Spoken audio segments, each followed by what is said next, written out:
Raza Girolando, curiosidades de la raza. Esta raza tiene su origen en Brasil. La finalidad de la raza es producción de leche y carne, es decir, doble propósito. La ganancia de peso diario es de 1000 gramos. Las vacas pesan en promedio 450 kilos.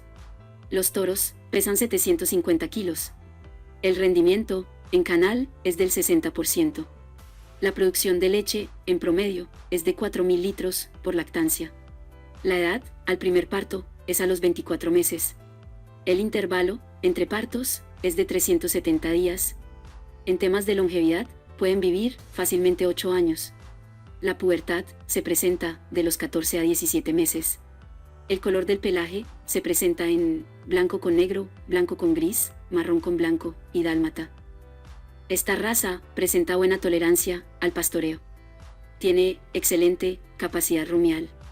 Presenta gran adaptabilidad, especialmente en ambientes complicados, como los trópicos. Girolando Plus se da cuando se realiza el cruce de un toro Holstein en una vaca Gir, el potencial genético del padre prevalece sobre el de la madre.